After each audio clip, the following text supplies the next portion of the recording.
Okay, first of all great morning. Chapter number 8 accounting for hire purchase. जैसे कि नाम से ही पता चल रहा है, अभी यहां पे ध्यान से देखो कि क्या कहानी है। ये मान लो ये भाई साहब जो रामलाल है ये सेलर है, और यहां पे एक भाई साहब मुरारी लाल इनके पास आए और कहते हैं कि ऐसा है मुझे गाड़ी चाहिए। तो कहेंगे सर आओ, कोई बात नहीं, बोलो कॉफी लोगे चाय लोगे क्या चाहिए। पहले बिठाएंगे आराम से, पूरा इसको पूरी गाड़ी दिखाएंगे, और गाड़ी दिखाने के बाद सारे फीचर्स बताएंगे और बोलेंगे कि कितने की है। मुरारीलाल बोलेंगे कितने की है, रामलाल बताएंगे कि जिसकी तो प्राइस ये है। अब तीन ऑप्शन क्रिएट हो सकता है। पहला ऑप्शन है कि या तो इसे कैश पे ले लिया जाए। तो बचपन से आप जानते हो कि अगर कार को मुरारीलाल कैश पे लेगा, उसकी एंट्री होती है cash account, car account debit to cash account. क्या एंट्री होगी? Car account debit to cash, क्योंकि कैश चला जाएगा और कार एक एसेट है, तो नॉर्मली हम एंट्री करते हैं एसेट टू, सिंपल सी बात है जो दिया आपने कैश या बैंक, तो car account debit to cash account. एक दूसरा ऑप्शन भी हो सकता है, ये बोले कि भाई साहब पैसे नहीं है। मान लो मुरारीलाल बोलता है कि पैसे नहीं है मेरे पास, ले लेना 2-4 महीने में दे दूंगा, अभी बिजनेस मंदा है, 2 महीने बाद दे दूंगा। मान लो रामलाल से अच्छी जान पहचान है, और ये जो रामलाल डीलर है वो जानता है मुरारीलाल को कि अच्छा बिजनेसमैन है ये, चलो दे दो, कोई बात नहीं जाने दो। तो क्या होगा इस केस में? उधार पे अगर हम सामान बेचेंगे तो क्या एंट्री होनी चाहिए? भाई सिंपल सी बात है, कार तो आ गया, हेलो, कार तो आ गया, लेकिन क्या लिखा जाएगा यहां पे? रामलाल, क्योंकि रामलाल को अभी पैसे दिए नहीं है, देने।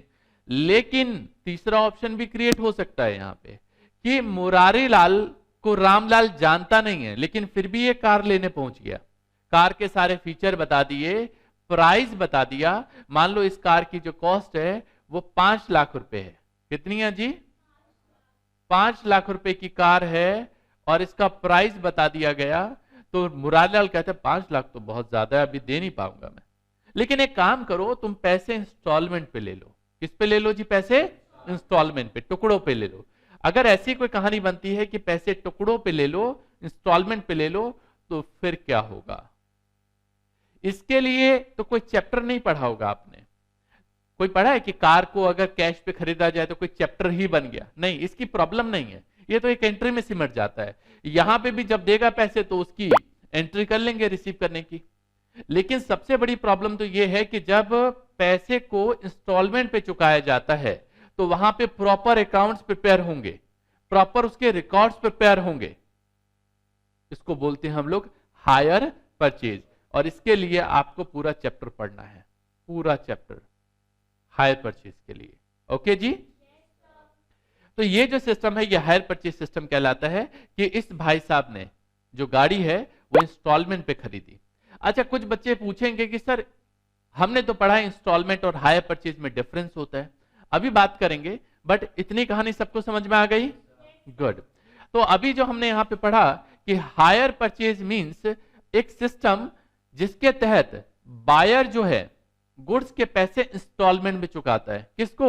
सेलर को। This system is called hire purchase system. इसको बोलते हैं हायर परचेज सिस्टम। मतलब बोले तो यहां पे रामलाल और यहां पे मुरारीलाल, ये भाई साहब कहते हैं मैं पैसे आपको एक साथ नहीं दे सकता, मैं पैसे आपको इंस्टॉलमेंट में दूंगा। अगर पैसे इंस्टॉलमेंट में देंगे तो ठीक है, इनके पूरे प्रॉपर अकाउंट बनेंगे। यहां पे दो पार्टी बन गई, यहां पे ये भाई साहब जो हैं, इस भाई साहब को बोलेंगे हायर वेंडर। क्या बोलेंगे जी इसको? Higher vendor.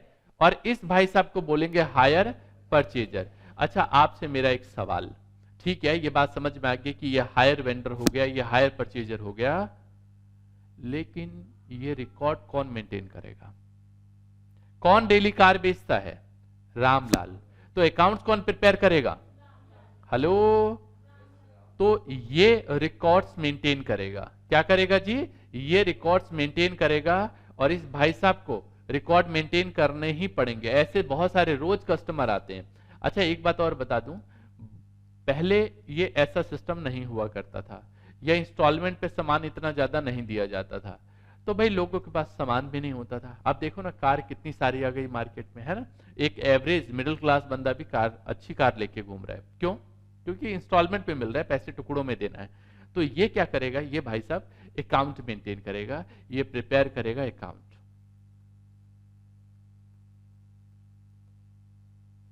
इसको क्या प्रॉब्लम, ये तो गाड़ी लेके आराम से घूम रहे हैं, इसको कोई प्रॉब्लम नहीं है।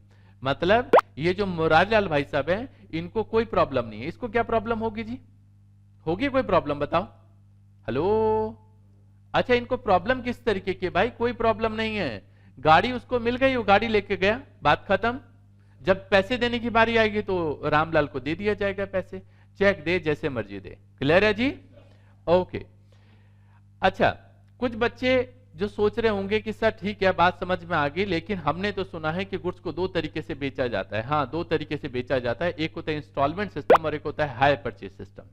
एक होता है इंस्टॉलमेंट सिस्टम और एक होता है हायर परचेज सिस्टम। लेकिन आजकल इंस्टॉलमेंट सिस्टम चलता नहीं है। सर क्या बात कर रहे हो? हाँ, इंस्टॉलमेंट सिस्टम चलता नहीं है। सर हमने अभी पिछले महीने जो स्कूटी खरीदी थी, हमने तो सेलर को बोला था इंस्टॉलमेंट पे ही देने को। उन्होंने बोला था ठीक है इंस्टॉलमेंट में मिल जाएगा। जी बिल्कुल मिल जाएगा, लेकिन बोलते वो इंस्टॉलमेंट है, लेकिन इंस्टॉलमेंट नहीं होता है, हायर परचेज होता है। क्या होता है? Hire purchase.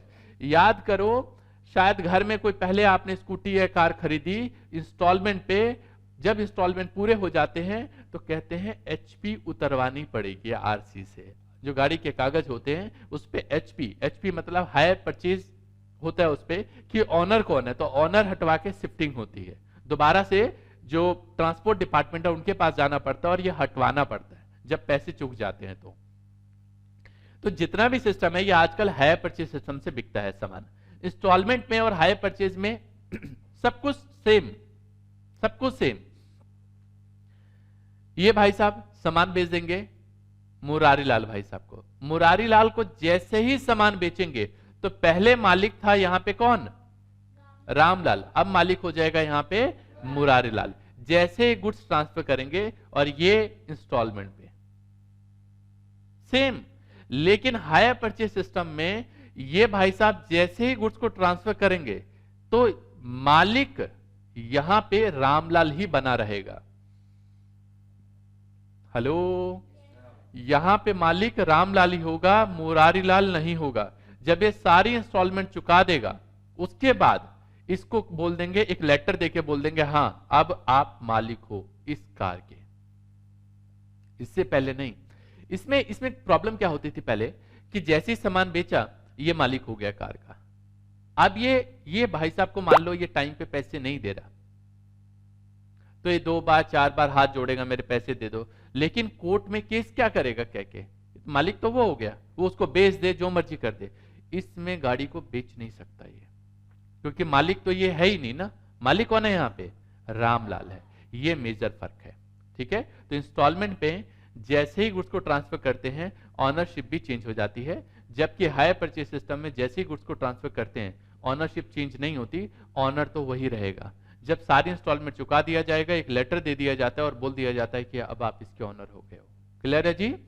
ये पूरा हायर परचेज सिस्टम होता है, इसको बोलते हैं हायर परचेज सिस्टम।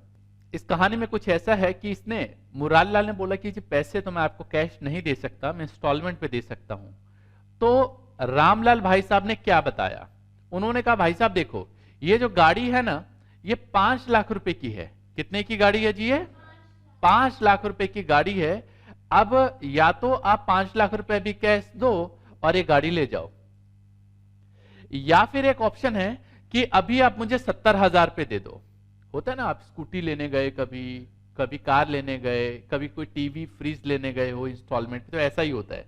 कहते हैं कि डाउन पेमेंट दे दो 70,000 और बाकी जो पैसे बच गए इसको बोला जाता है कि 10,000 रुपए की इंस्टॉलमेंट है, 60 महीने तक, अगले 5 साल तक आप इंस्टॉलमेंट दे दो 10,000 रुपए हर महीने, तो हम आपको ये गाड़ी दे देंगे। तो ये भाई साहब कहता है अच्छा ठीक है मैं आपको ऐसे दे दूंगा, लेकिन मुझे ये बताओ तो सही कि गाड़ी पड़ी कितने की। तो देखो इसको बोलते हैं हायर परचेज प्राइस। 70,000 रुपए तो डाउन पेमेंट किया उसने, हेलो, और 10,000 रुपए की 60 इंस्टॉलमेंट दी उसने, मतलब टोटल 6 लाख रुपए तो इंस्टॉलमेंट में पे करेगा। 70,000 रुपए वो उसने डाउन पेमेंट कर दिया, टोटल 6,70,000 रुपए पे किया। This is called higher purchase price. एक राज की बात बताऊं, इस हायर परचेज प्राइस में दो चीजें इंक्लूड हैं। अभी पीछे हम बात भी कर रहे थे, इसमें दो चीजें इंक्लूड हैं। सर क्या क्या? हाँ, इसमें एक इंक्लूड है हमारा कैश प्राइस। हेलो, यस और नो? मतलब सामने वाला क्या रिश्तेदार है क्या? यार रिश्तेदार भी होगा तो क्यों छोड़ेगा? तो एक तो इसमें कैश प्राइस इंक्लूड है, कितना जानते हो? 5 लाख रुपए, कि 5 लाख रुपए का गाड़ी है, और इसमें एक इंटरेस्ट इंक्लूड है 1,70,000। हेलो, 1,70,000, इसमें क्या इंक्लूड है जी? इंटरेस्ट का पैसा इंक्लूड है। मतलब 1,70,000 इनको इंटरेस्ट के देने पड़ेंगे, तब जाके गाड़ी इनको मिलेगी। और गाड़ी कितने की पड़ेगी इनको? 6,70,000 की पड़ेगी। तो इंटरेस्ट निकाला है मैंने हायर परचेज प्राइस में से, कैश प्राइस माइनस कर दो, 6,70,000 में से 5 लाख माइनस कर दो, तो 1,70,000 उसने ज्यादा इंटरेस्ट पे किया। मतलब ज्यादा क्या, इंटरेस्ट पे किया। क्योंकि देखो ना भाई, एक चीज याद रखना, मनी, जो मनी है, मनी पे एक इंटरेस्ट फैक्टर लगता है। ये पैसा मान लो अगर रामलाल को उसी दिन मिल जाता तो ये कहीं जमा कर देता, किसी को दे देता, ब्याज मिलता, तो पैसा तो मिला नहीं उसको। मिला कितना सिर्फ अभी? 70,000। अभी भी 4,30,000 नहीं मिले, वो टुकड़ों पे जा रहे हैं। वो किस पे जा रहे हैं? टुकड़ों पे जा रहे हैं। तो भैया वो तो टुकड़ों पे जब पैसा मिलेगा, एक थोड़ा थोड़ा थोड़ा थोड़ा करके मिलेगा पैसा, ये तो बोलेगा मेरे को थोड़ा थोड़ा मिल रहा है तो मैं क्यों ऐसे दूं, इंटरेस्ट भी चाहिए।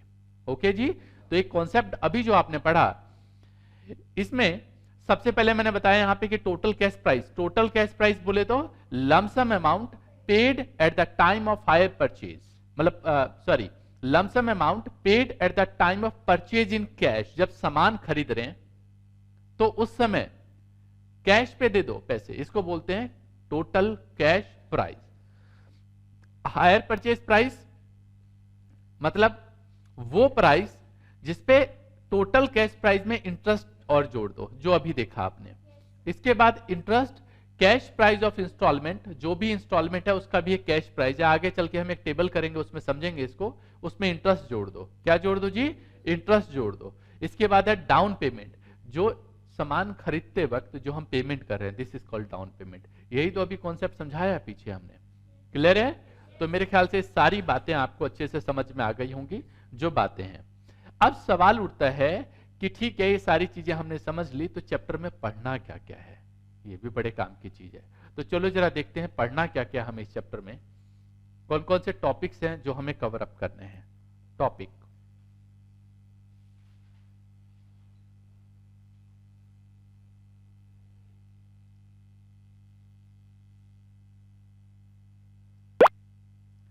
भाई पहला topic concept of hire purchase. पढ़ लिया आपने? यस और नो? कैलकुलेशन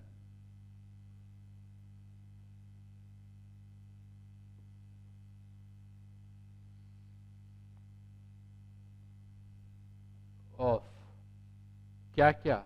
इंटरेस्ट बोलेंगे निकालने को, कभी बोलेंगे आपसे इंस्टॉलमेंट निकाल दो,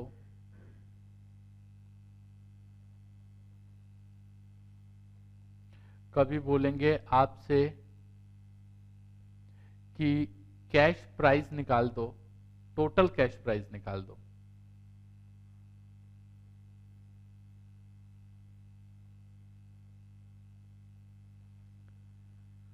कभी कभी आपसे मिसिंग फिगर में बोलते हैं रेट ऑफ इंटरेस्ट बता दो।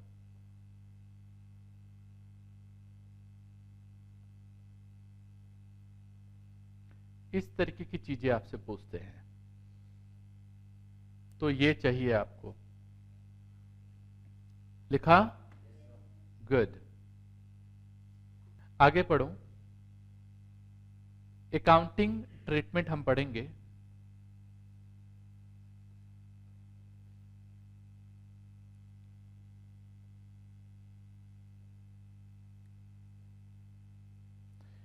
अकाउंटिंग ट्रीटमेंट, ये पढ़ना पड़ेगा आपको। In the book of hire purchaser.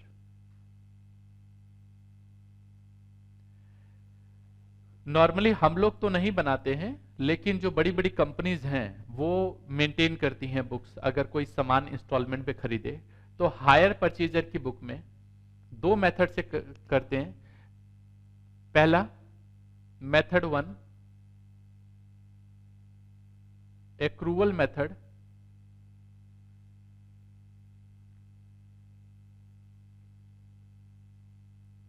और दूसरा full cash price method. Full cash price method.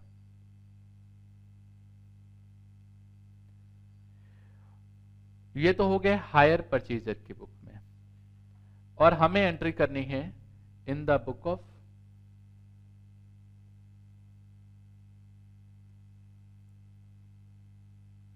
Higher vendor.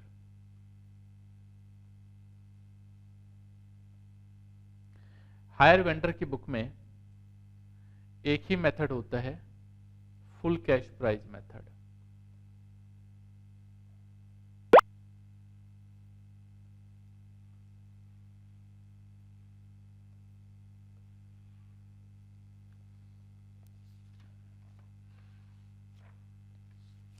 Clear है जी?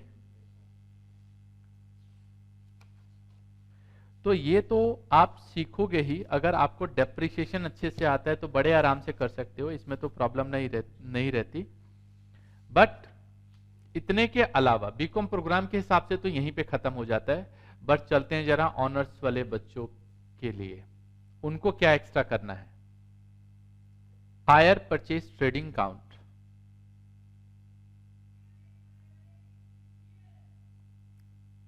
हायर परचेज ट्रेडिंग अकाउंट,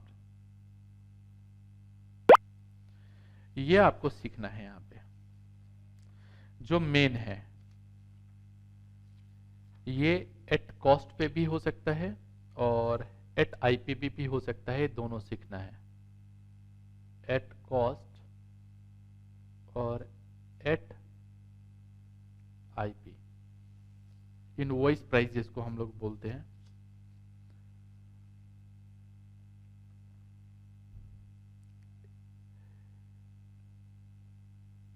ये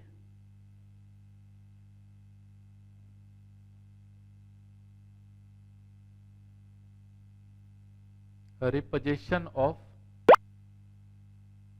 गुड्स। एक काम करो, यूं तो आपने लिख लिया होगा, लेकिन नंबर प्लीज चेंज कर लो। ये प्रोग्राम वालों को पढ़ना है, रिपोजिशन ऑफ गुड्स। तो प्लीज इसको जरा नंबर ऊपर नीचे लिख दो, बस कोई फर्क नहीं पड़ता। गुड्स का रिपोजिशन ये पढ़ना है, ये हम सीखेंगे।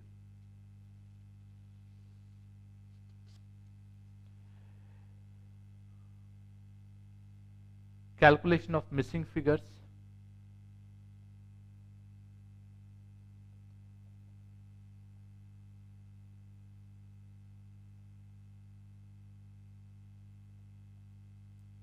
कुछ मिसिंग फिगर्स होंगी वो हमें यहां पे सीखना है।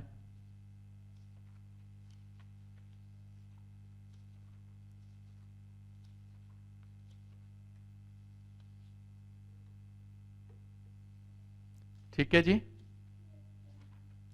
ये आपको सीखना है। मतलब इतने टॉपिक हम लोग डिस्कस करेंगे यहां पे इस चैप्टर में और बात करेंगे। ओके, बट प्रोग्राम के हिसाब से बता दूं, ये जो टॉपिक है हायर परचेज ट्रेडिंग अकाउंट, ये टॉपिक नहीं करेंगे। बाकी मिसिंग फिगर भी आपके कोर्स में नहीं है तो बात नहीं करेंगे, बट 4 तक के टॉपिक के ऊपर हम काम करेंगे। इसके बाद ऑनर्स के कॉन्सेप्ट शुरू होंगे। ओके जी, तो यहां तक की बातें सबको अच्छे से समझ में आ गई होंगी, उम्मीद करता हूं, है ना। चलिए फिर आगे बढ़ते हैं। घर से आपको जितने भी आज कॉन्सेप्ट्स बताए हैं प्लीज जाके उनको रिवाइज कर लेना, क्योंकि ये बहुत ही इंपॉर्टेंट है। अगले क्लास से हम लोग बात करेंगे छोटी छोटी मिसिंग फिगर्स को निकालना। मिसिंग फिगर क्या है, तो जरूरी है क्वेश्चन को सॉल्व करने के लिए। Interest, installment, total cash price, rate of interest, ये सब कैलकुलेशन सीखेंगे हम लोग। तो अगली क्लास में इसके ऊपर बात करेंगे। ओके जी, मजा आ गया? चलिए मिलते हैं नेक्स्ट क्लास में, तब तक के लिए all the best, take care, जय हिंद, जय भारत।